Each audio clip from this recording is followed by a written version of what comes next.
Hi everyone, welcome to a new episode of Jennifer's Tale, My Life as a Crossdresser. I, of course, am Jennifer, saying hello and welcome to a new episode.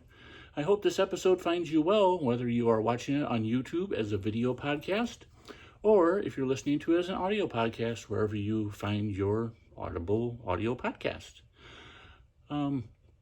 Let's get right into the heart of this episode. This episode is a real-life experience with my girlfriend. Now, I think I've talked a little bit about in the past about a girlfriend that I had before who found out about my cross-dressing kind of because she was snoopy. She was a snoop. When we kind of got together, we were friends for quite a long time, and then we started dating.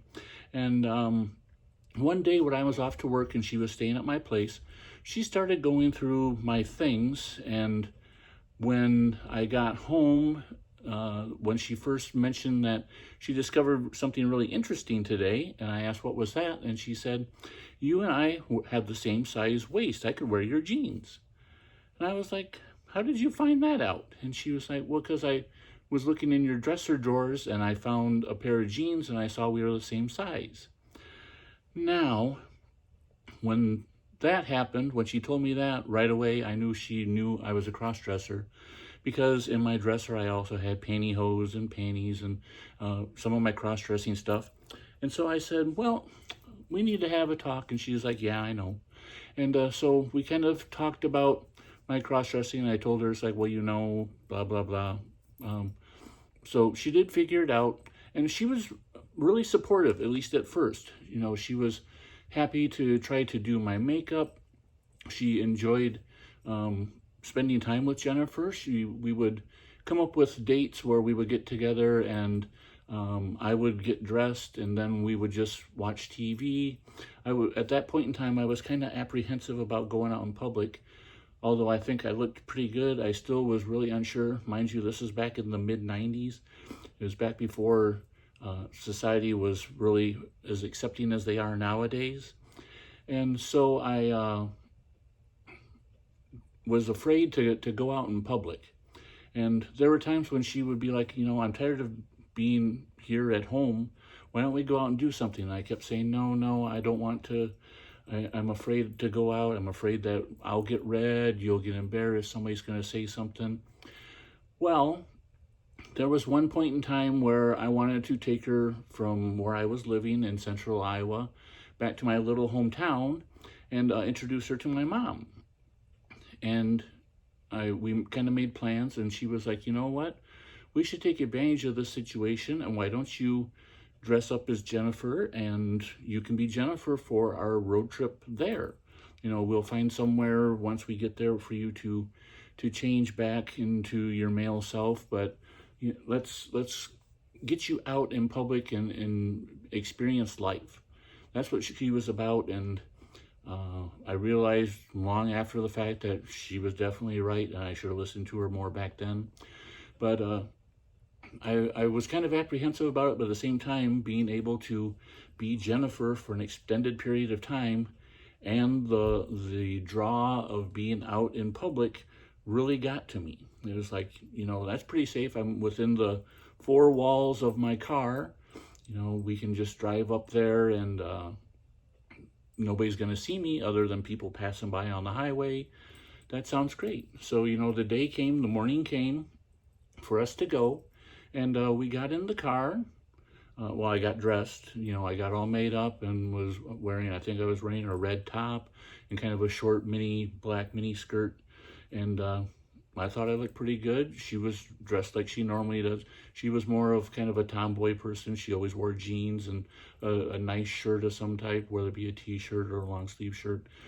And so we got all packed up. We had gotten packed up the night before, but we loaded into the car. You know, and we went on our merry way to my little hometown. Well, we got not too far out of the city, and it was morning, and she was like, "I'm really hungry. Can we stop somewhere and get breakfast? You know, let's stop at McDonald's or something." And I was like, "That's fine. We can go through the drive-thru." And she looks at me, and she's like, "What do you mean go through the drive-thru? Why don't we go inside and sit down and eat? We're not in a hurry." And I kind of looked at myself and looked at her, and it's like, you want me to go into McDonald's looking like this? And she was like, yeah, what is wrong with it? You look fine. And I was, back then I was still kind of apprehensive about being in public, being seen close up. I'd have to go to McDonald's and interact with somebody at the counter to place an order, and we'll be sitting at a table where people can kind of focus in on me. And I was like, I don't think I can do that. I'm afraid of somebody reading me, somebody making fun of me. And she was like, there's nothing to worry about. You look fine. I'm not worried to be seen with you in public. I love you. I want you to experience life. You can't just keep being holed up in a car or in a house. And I hate to say that I won the battle. I kind of put my foot down and said, there's no way that I'm going into McDonald's. And so we went through the drive-thru and ordered food and got it to go. And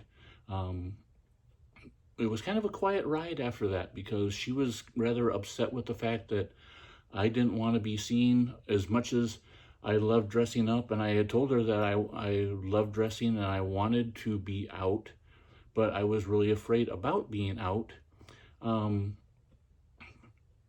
She was kind of mad at me because I didn't take advantage of the situation. And she let me know later on in the car ride that's why she was mad at me, because I had a perfect opportunity to be out in public, to do something outside of my norm with low risk but a big reward, and I didn't take advantage of it. And she was right. I should have done it back then. And even back then, I had gone out before and done things, but it was always something where it wasn't so close to having like a one-on-one conversation. I had been out plenty of times in public, walking down a sidewalk, or even going to a bar or a club on a date with a guy. But that was where people aren't going to focus on me all that much. For some reason, going into a restaurant or going to McDonald's was something that I'm going to be sitting there for a little while. People are going to be able to kind of focus in on me, zoom in on me, notice if something looks amiss, and bad things could happen. Well, I think if you look at my Facebook page, you'll see that many, many years later, as of last year, I kind of killed that fear. I've been to restaurants several times and eaten dinner, and I've gone out where I can be seen. I think I look pretty good, and I think that the more you conquer those fears or realize that they're not as big a fear or something to be afraid of as you think they are, the more progress you can make in your self-discovery of you as of your feminine side and your cross-dressing. So that's kind of just a tale of something from the past, but it has stuck with me all this time just because it reminds me from time to time when I think about it, there's no real reason to be afraid. I am a person just like anybody else.